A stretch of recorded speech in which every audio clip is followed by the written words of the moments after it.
give you the real deal. I'm going to give you the real deal here. I'm going to break things down because we're literally going to talk about how hospitals literally engage in fraud. Literally, you heard it. You heard it right here. You heard it right here. I'm going to explain to you how hospitals literally engage in fraud, whether they do it knowingly or unknowingly. Don't care. It happens. I'm going to show you, and I'm going to show you why it's an underbelly. It's an exposed underbelly and an opportunity for you. Again, I told you, this is going to be a conversation that you White Walker advisors and you White Walkers who just thirst like zombies for that free flesh. This is going to be a video you got to watch and listen. This is an important message. I can't afford the groceries. I can't afford your gas. It's Biden inflation across the nation. 81 million votes my ass. Hey, 81 million votes my ass. Hello everyone, it's Joel Davis with United Medical Transportation Providers Group. You are the broker.com and Home Care Access. As mentioned, this is an important video, so watch the whole thing. But first, I got 3 key admin things I got to touch on. And I know it's 3 because Dawn gave me 1 and I'm already forgetting what she told me I got to mention. I'll think about that. Okay, so Dan. So I tell my people if I'm going to do a video, I'll tell them. And that way if I got to mention anything, they'll tell me. All right, so Dan wants me to reiterate to everybody that the market analysis, they're literally taking like 18 to 20 weeks because they take time. He said that we had some, I don't know if it was 1 person or 2 people, whatever. Someone complained they want the fast turnaround. Like someone bought it a couple, weeks, months back. But we're running a promotion to try to get as many people in the system as we could before the new year so we don't have that log jam that we typically have. So the guy bought it on the discount, knew in advance, these projects run long. And then I guess he's complaining because we don't have it done fast enough for him. Again, market analysis take time. Number 1, because we got a lot of projects in queue. Just reality. Okay, you're not our only customer. We love each and every one of you, but you're not the only one. Number 2, the easy part is actually doing the research. The hard part is the calls and the callbacks because that takes time. You would be absolutely amazed. And I'm sure you can relate to this because everybody watching this, you know that what's one of the biggest things that hurts every single business and every single industry right now? Labor issues. So there are, everyone has a labor issue, number 1. Number 2, there are some dumb people out there. If you've ever seen that movie, Idiocracy, the struggle is real. We're living it, man. After all these years and decades of just dumbing down society, we're reaping the benefits. You would be amazed at how many times you'll call a facility and you try to talk to somebody, they can't even tell you the name of who like the administrator or director or manager of the facility is. So we get a lot of dumb people. So my point is, it requires a lot of callbacks to try to gather all you may have talked to 3-4 people sometimes to gather all the intel we want to consolidate it into building that profile for each lead. So understand, market analysis take time, but they're a critical resource for you for strategic planning. They're absolutely critical. So when we do start working together, they're great for mapping out who we want to target and where we want to target. This is why everything ties in together. The websites that our media team builds, the marketing material, how we engage and pursue and solicit different facilities. There's an entire methodology to it. And we'll kind of talk about that a little bit as we move forward, but it's important. So Dan wanted me to specifically mention and reiterate, we're running legit 18 to 20 weeks for market analysis, so you got to be patient because bottom line, they just take time. Amelia wanted me to mention that for those of you, I got a couple of new people we've been working with, love it, helping them with their broker business, getting them going. That's awesome. For some of you who Amelia was saying that we should send out to some of you who are interested a instruction guide that one of our good buddy of mine, who's actually one of our business partners now, he was one of my RDs. He actually put this together a while back. It was an instruction manual for using our software system, the Fetch Mazo platform. It's really good. And so Amelia was suggesting that we share that with a lot of our people out there who are looking at it, because it's very insightful, gets you really thinking about the opportunities, the versatility of that market and that industry. So if you're interested in receiving that, feel free to shoot an email to Amelia. That is Amelia R. Daniels at yahoo.com. Amelia R. Daniels at yahoo.com. And Dawn wanted me to talk about something. So Dawn, if you're watching this, I apologize, I forgot. I know. Insurance. Here's what it is. If you were looking for insurance and you're trying to hook up with one of our agent providers, Dawn wanted me to reiterate that when you go on umtpg.org and you complete that information, complete it all. Enter in as much info as you can. She said that some people, I don't know how I forgot this, but she was saying how some people will enter in their first name, part of an address, if not any address whatsoever, and they say they're looking for an insurance quote. Okay, there are so many variables associated with an insurance quote. It's not like some people will call you and they'll ask for a quote on transportation from point A to point B, and that's easy to map out, whatever, that takes 5 seconds. But getting an insurance agent, one of our partners, to put an insurance quote together, it takes time. It takes time, and they need as much information as possible, because again, there's so many things that go into developing an insurance quote. Location, years of experience, types of vehicles, credit score. Did I mention prior experience? I mean, there's just a lot. So my point to you is, share all of the information, fill out all the required fields. We'll share it with our agent partners. They'll get in touch with you. But that's a process. You got to be honest and be practical. It's not a quick flip. You're not gonna get a quote in 5 minutes. That's not the way the industry's built for anything. I mean, you can get a good quick quote if you're calling up your personal vehicle and you're gonna call Geico or State Farm, but that's not the way it is for NEMT or home care or commercial insurance, things like that. It takes a little bit of time. So, but let's get down to brass tacks and talk about the real purpose of this video. The real purpose of this video, 2 things I need you to do. First thing I want you to do is literally open up a web browser on your computer and type in something along the lines of, what is the average cost for a hospital stay? Okay, so however you want to play with that verbiage to get the answer, whatever. I want you to Google and find out, how much does it cost on average a hospital to admit someone overnight?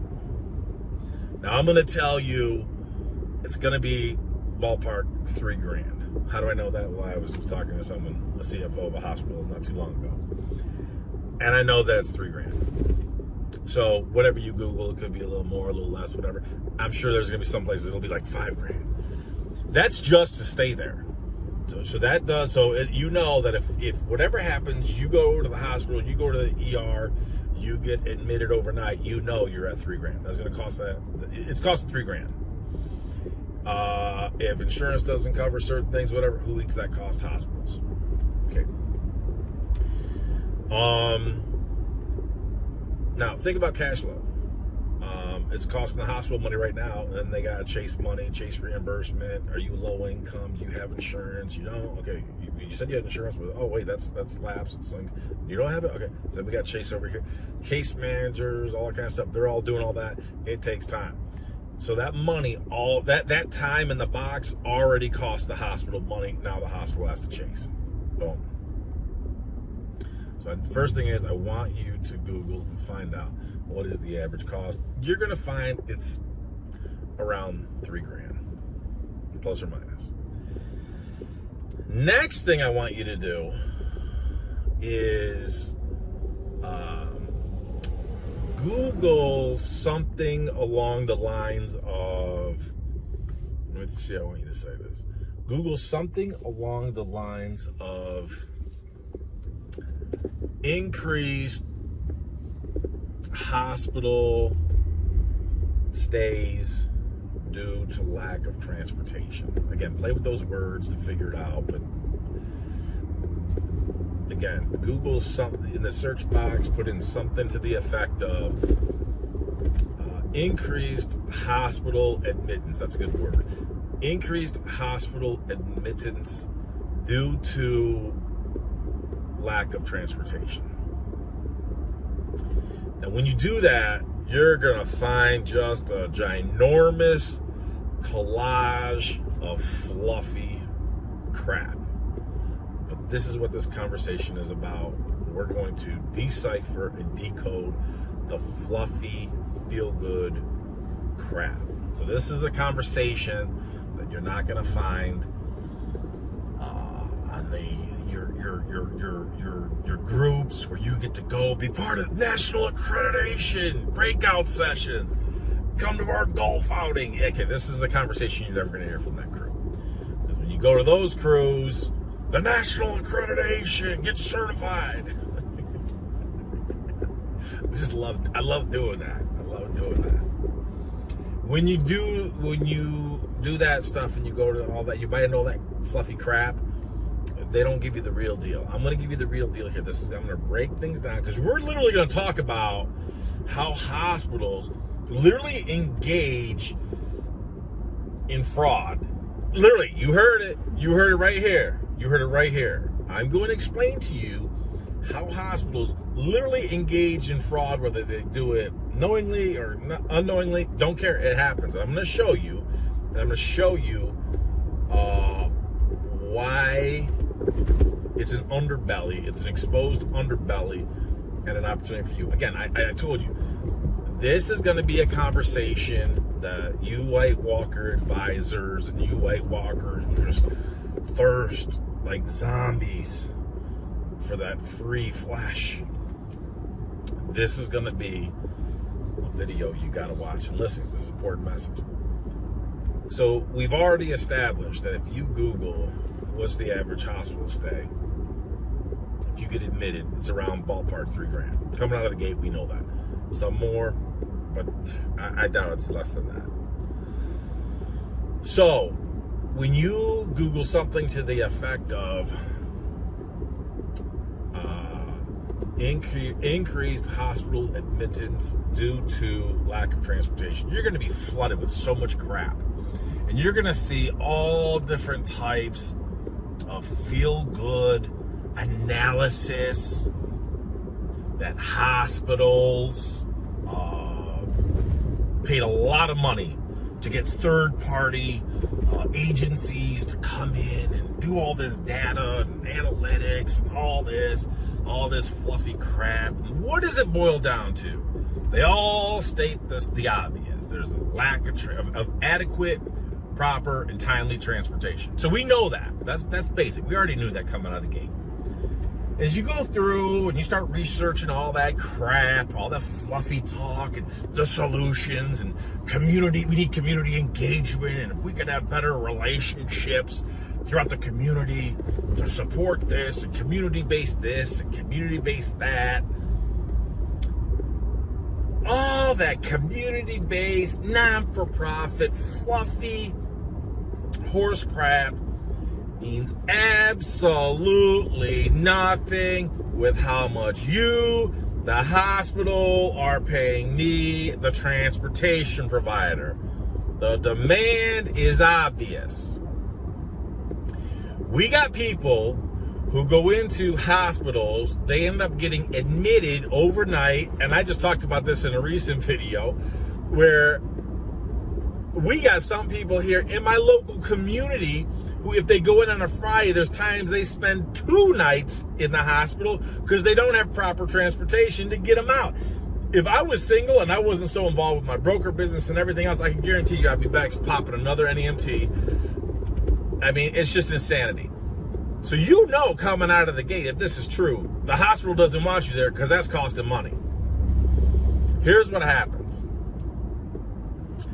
Again, we're back on the website. We're doing our searches. We're getting all that fluffy, all these 50-page research projects that they paid, millions and millions of dollars for all this crap. Government this, government. And they're going to talk about the obvious stuff. We all know that there's a lack of transportation, need more time in transportation. What are they going to do? They're going to throw the Medicaid crap first. Oh, Medicaid this, Medicaid that. Low-hanging, low ROI, fruit, crap, stale, moldy, just garbage.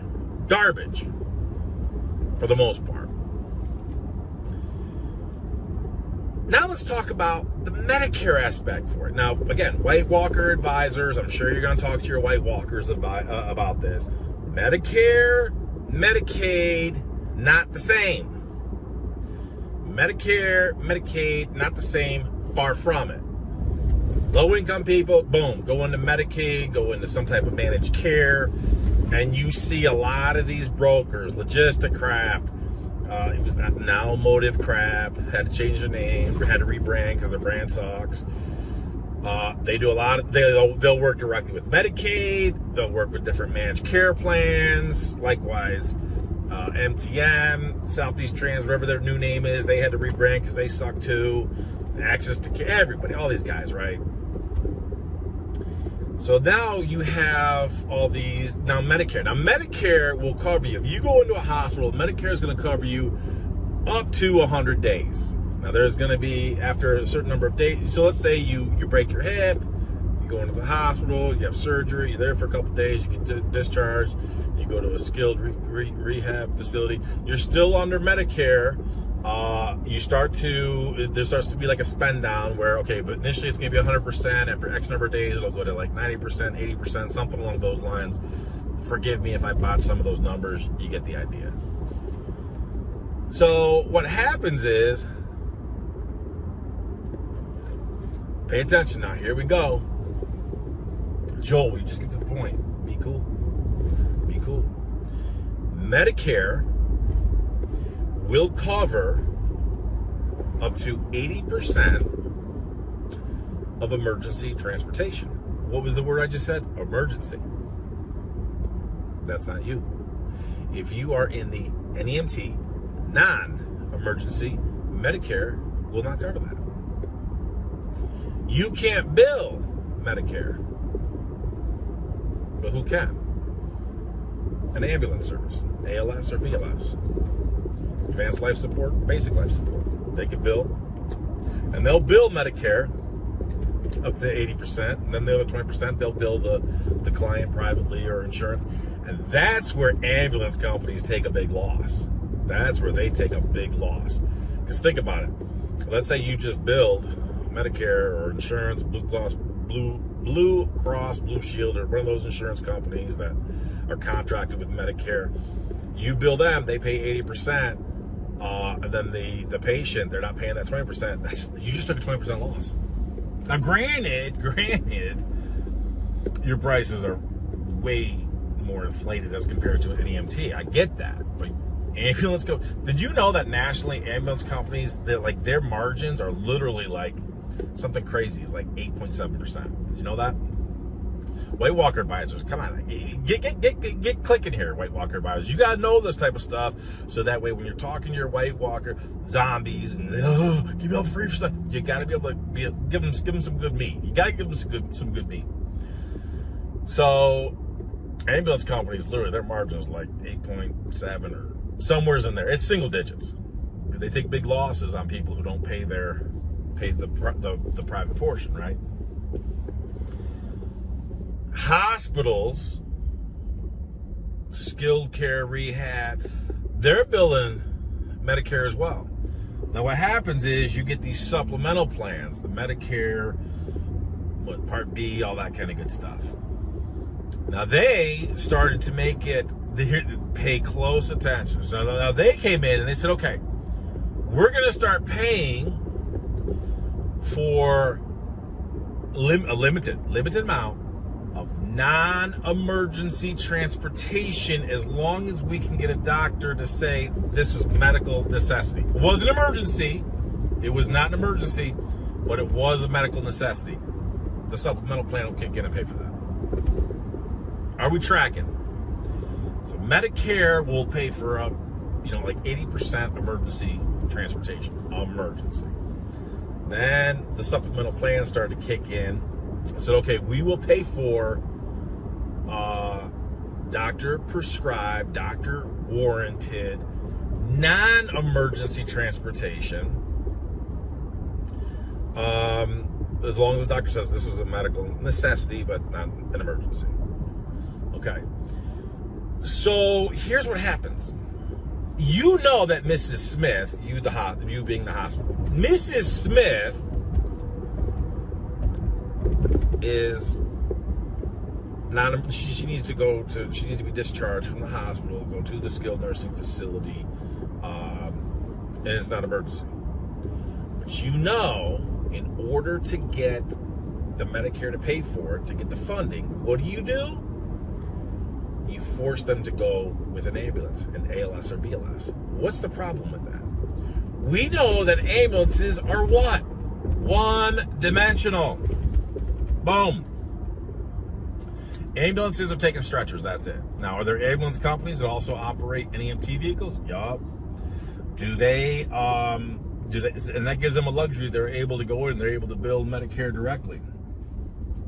But a lot of these hospitals, a patient that could be ambulatory, could be wheelchair, they are literally pushing them into an ambulance stretcher just to push them off, clear the decks so they don't incur that $3,000 overnight stay, clear the decks, get them out of there. They don't have to go through all the administrative nonsense to get them admitted to the hospital, incur the cost, blah, blah, blah. Pass the buck. This is absolutely criminal. This is where they absolutely commit fraud. This is absolute fraud. We all hear about insurance fraud for Medicare, Medicaid. I don't have proof of this, but I submit to you, because you really don't hear about a whole, trust me, it's out there, but you don't hear about a ton of it, where a lot of transportation companies are scamming the Medicare. You hear more about the Medicaid than the Medicare, where they're not billing properly, they're saying they performed trips that they didn't, that type of thing. Sure, that's prevalent. I get all that. But on an even larger value per transaction, I'm telling you that hospitals routinely, on a regular basis, on a mass scale, defraud Medicare. This patient should be going discharged by ambulatory or wheelchair, and specifically out of your convenience, so you, the hospital, don't incur any cost, to make it easier for you. Little dumpy aide sitting behind the desk because you're tired, you don't want to be there, you just want to get home. To clear the decks, nope. Medical necessity, emergency, gotta go, whatever. However they classify it, they just send it by an ambulance. They do it ASAP. And again, so the person goes by an ambulance and they're charging through the roof. They charge through the roof. They defraud the taxpayers, all that kind of stuff. Huge. It's huge. Why is all of this important and relevant to you? Because all of these things give you opportunities with the hospitals. Do we know, let's talk about the basics. Do we know that demand is real? Yes. Do we know the elderly population growing? Yes. Do we know it's going up every day, everywhere? Yeah. Okay, we know all that. Do we know hospitals are short-staffed? Yeah, we know that. Are there hospitals, especially in more rural communities, are they closing? Yeah. Okay, we know all these things. Do we know how much it costs for them to be admitted to a hospital overnight? Yeah, we know all that. Do we know that these hospitals are miscategorizing? I'm saying that politely, so I'm not accusing them of that for defrauding anybody. Do we know that they are intentionally, on a routine basis, miscategorizing and sending someone who does not need a stretcher? They're putting them in there, so rather than paying a couple $100 to go with NEMT, they're paying a couple $1,000 to clear their decks, burden the taxpayer, push the buck over to the Medicare system, and get them to transport that patient who doesn't need to be going by stretch. Yeah, okay, we know all that. What I'm saying to you is all of this is a clear reality that you have an opportunity at these hospitals, the skilled care, the rehab. And again, we talk about this. I've talked about some of it in previous videos, but I definitely go into it when I'm talking with you directly. So these hospitals will say, okay, when you meet with them for contracts and they say, hey, what do you accept for insurance? Now, I know I'm jumping around a little bit here. When you go to there's a growing number of insurance companies that will reimburse for NEMT because it's the supplemental Medicare funding has been totally manipulated, misused, bastardized. It's turned into such a flippin' slush fund. That supplemental money has become such a slush fund for so many insurance companies that they are using it for transportation for some people who are ambulatory and wheelchair, even though its original purpose was strictly for non-medical stretcher transportation. But there are some insurance. Now, do you want to put yourself in a position where you, the transportation provider, especially because look, maybe you're small, maybe you're new, you're emerging, you only have a smaller fleet, number of people in the office, number of drivers. Do you have time to be chasing down every single policy to verify and check this and call? You don't. That's the game that these brokers play. These brokers are notorious for tying you up administratively to get you to a point in time where you just surrender and say, this is too much time, this is too much of a headache. Okay, fine. You just dock me $20 on this trip, whatever, I'll just deal with it. I'm telling you, that is literally part of their strategy. I'll say that again. That is literally part of their strategy that they rely on. How do I know that? Because of people who were high in the food chain with brokers who told me that. That's literally part of their training process methodology, the unwritten training, if you will, where they know that if they tie you up time-wise, administratively, you're going to submit to anything they give you and you're just going to take it on the chin. All those nickels and dimes they keep robbing you of, they'll quote you this much, they're going to find a technicality to not pay you over here. It all adds up. It all adds up at the end of the month. And they save a boatload. Because if they do it to you, they scam you out of a couple $100, a couple $1,000. Imagine what they do across the board to how many different transportation providers. It's flipping insane. And it's a huge savings and profit margin addition for the brokers. Boom. So when you go to these hospitals and you're talking to them about the opportunity, they're going to say, hey, what insurance you take? Knowing that it's not feasible. It's just not feasible for you, the NEMT provider, to chase down all these insurance companies. Can you? Yes, certain ones, maybe. Especially in the early stages of your business, it's not feasible. It's time consuming. This is why you put yourself in a position where you contract directly with the hospital. But Joel, I tried that. Joel, I had a conversation with them. Joel, they said no. Joel, they're used to this. Joel, they're used to that. Joel, they want someone who'll come in, bill them all this and that. It's not even feasible for you to do that. And I can't wave a magic wand and convince them otherwise. Your job as the entrepreneur, look, this is just a burden. It's the cross you got to bear. It's a burden you got to deal with as an entrepreneur. You got to finagle things. You got to work things. I'm telling you all of this to give you proper context so you can develop better strategies to go after it, develop better contracts, better agreements, understand the big picture so you know how to bob and weave, where to strike, where to move, where to push, where to pull.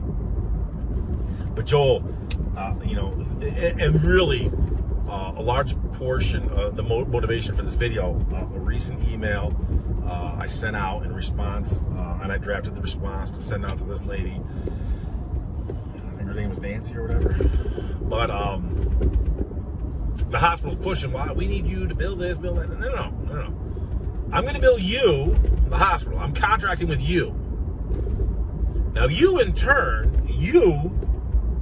however you do it, I'm going to provide you itemized invoices each month, and you, the hospital, in turn, you have the staff, the infrastructure, the capability. You can personally bill Medicare. I can't. You can. I can't. So if you want to bill them and itemize the cost of transportation for some, I don't care what you do. NMP, not my problem. Not my problem. NMP, I don't care what you do.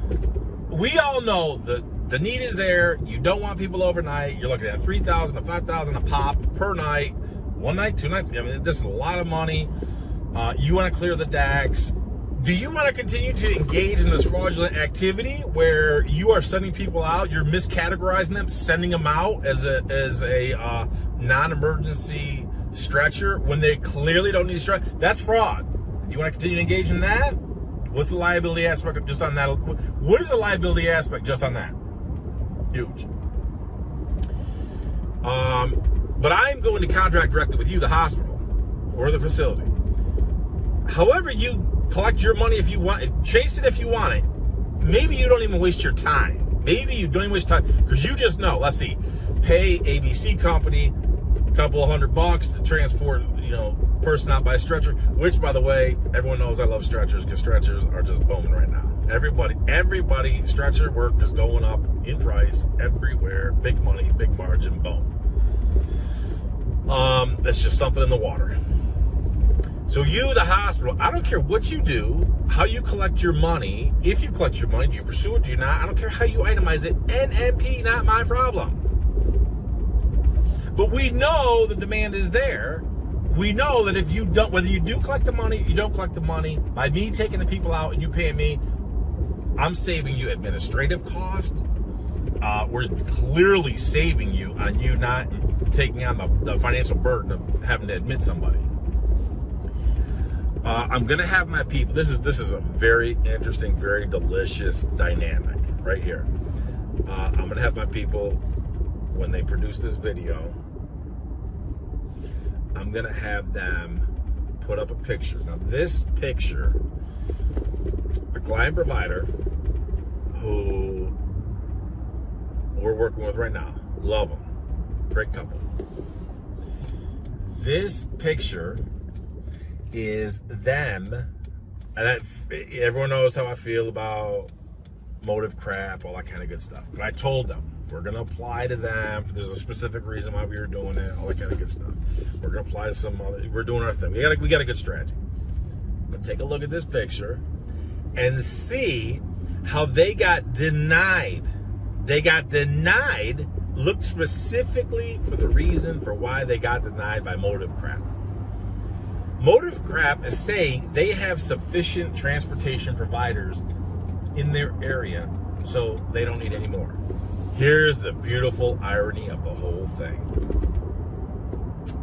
Let's wrap all this up and bring it together. When they go out and they're meeting with all these different facilities that we identified on the market analysis and everything, and going to hospitals, going to facilities, they're all desperate for transportation. They're all desperate for transportation. Now, let's look at it from, this is the same people, same community, everywhere they go, they're desperate for transportation. They're asking about the different types of insurance they take, the different types of brokers they work with. Yet here they are, they applied, legit, this is so delicious. This is so delicious. They applied. All these facilities keep saying, oh, we're desperate, we're desperate, we're desperate. Boom, look at this. We applied for motive care, for example, and boom, look at this, sufficient transportation. And if you look at their community, and we see this everywhere, all over the place. It's just like a revolving door, a turn wheel. These little slappy pappy independent operators, onesies, twosies, threesies, whatever. Well, I'm starting with my own sedan. I'm starting with my own minivan. I'm converting my family minivan. They come into the business. They're in and they're out. They're in and they're out. There for 6 months, gone. There for 2 years, made zero money, gone. Because they're chasing all that low-hanging fruit, again, so when you go back and you Google, what is it we said? Something along the lines of increased hospital admittance due to lack of transportation. Here it is. You're inundated with all this fluffy, feel-good, data-driven statistics, and you're going to see a lot, when you go through and you Google all that, you're going to see a lot. There's actually some hospitals, now watch this is an important point. You're going to see some hospitals who actually invested in transportation, like I talked about in one of my previous videos. My local hospital that I have my biggest contract with, they invested, they got a single vehicle, and they have a hard time keeping a staff, personnel, labor issues, poor coordination. But even then, they can't staff it after hours. As you Google increased hospital admittance due to lack of transportation, you're going to see where they talk about different hospitals that may have evolved or created or integrated their own little transportation. They got they're community based. Now, let's talk about that a second. What do they do? Because they're community based. They're not for profit. What do? They fundraise like a champ. How do they sustain themselves? They go fundraise. They do all these things that you can't do. How do they get away with charging so little? Because they can do things that you can't do. When do you get to fundraise and make real money from big donors who are trying to kiss up to the hospitals and the administrators? When do you get to that? You don't. All the more reason you got to charge real money.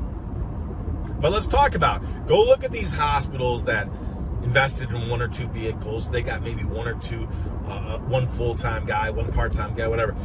They're operating more like a shuttle, number one. Number two, they're fixed. Typically, they're operating Monday through Friday from, let's say 7 a.m. to 4 or 5 p.m., something like that. What do they do after hours? What are they doing for weekends? What are they doing for holidays? The list goes on. My point is, this is also where it gives you a golden opportunity to challenge the hospitals. We know what the costs are. We know what the demands are. We know that we're committing fraud, i.e. you, the facility. We know we're committing fraud because people are being improperly categorized. They don't need to be going by stretcher. You're defrauding the taxpayers and Medicare by forcing people who are ambulatory, wheelchair, not emergency. You're sending them by a stretcher. Do you want to be in the transportation business? Do you want to get your own dispatch center? Do you want to take on the burden of vehicles and insurance, fuel, HR related responsibilities to staff the vehicles? You, the hospital, do you want to be involved with this, or is it more to your advantage? Pay us. This is how I got my big contract. This is how so many people we've worked with. Now again, let's go back to, but Joel, I've had these conversations with some of these hospitals. I think it's a myth. I think it's a myth getting contracts with hospitals. I think it's a myth because when I talk to them about it, they just give me blank face. They look like sleepy, creepy dementia patient with the cackling sidekick Medusa. Then they don't know which door to exit. Then they fall up and down the stairs. I get it.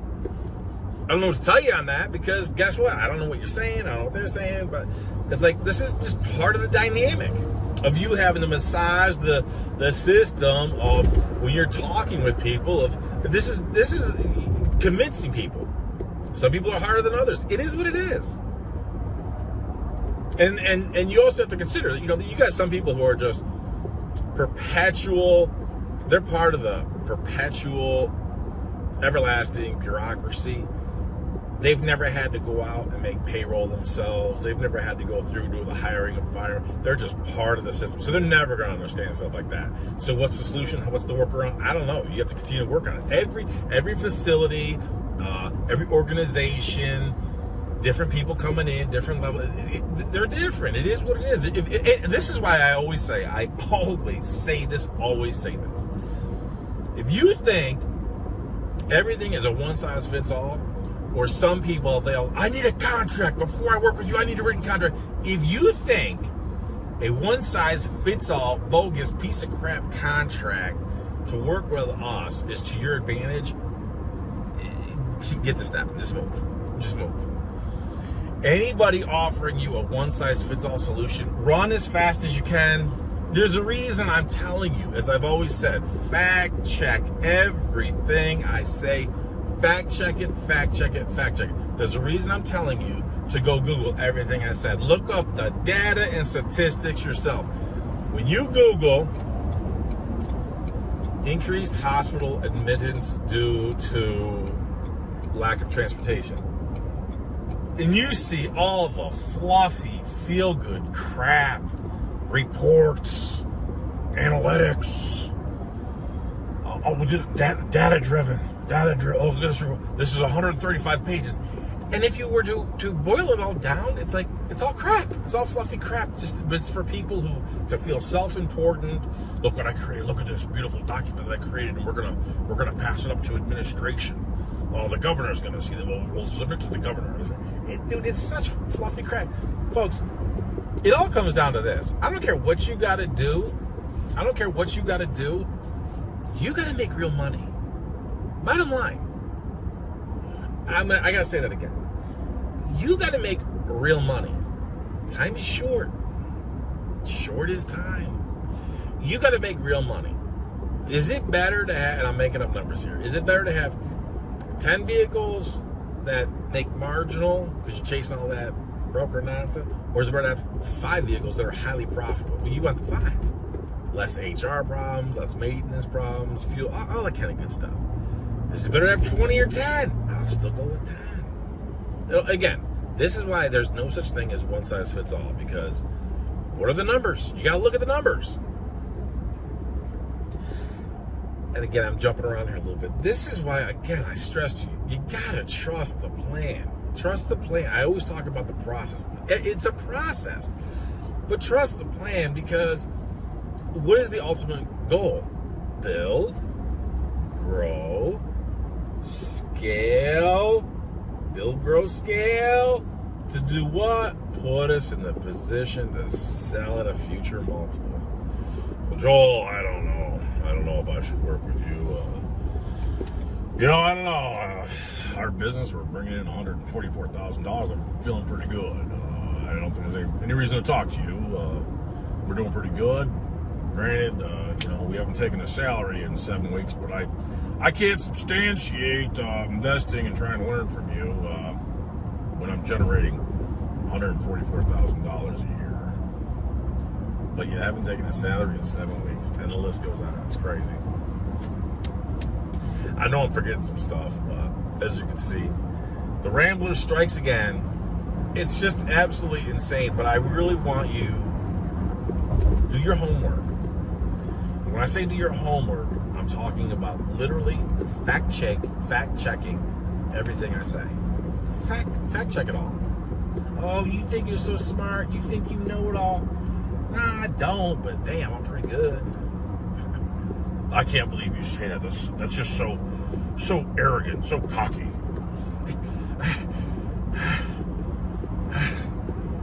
I know some people, they get triggered by the slightest little things. God forbid you have a little bit of confidence, and people get so triggered. We are in a triggering society because we are a society of weak-minded people.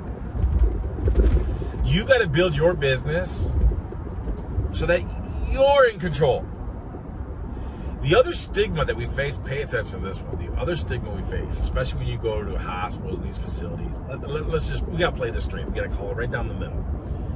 These people look down on us like we're all poor white trash. I'm just telling you, it's fact.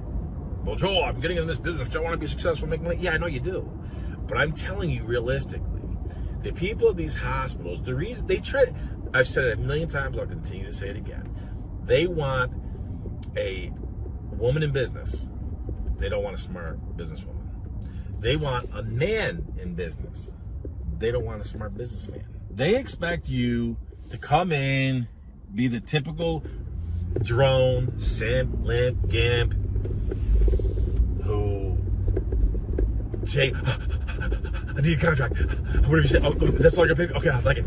Or you're just gonna give more volume? Okay, it's like the Neanderthal I talked about in one of my previous videos, who again, the wife is sitting there wanting to to take a next step because they got 7 vehicles. They're only utilizing 2 of them. They're bringing in 144 grand a year. We're on the phone, and she's asking the husband, "Do you have any questions?" I mean, this is like great opportunity. Oh, no.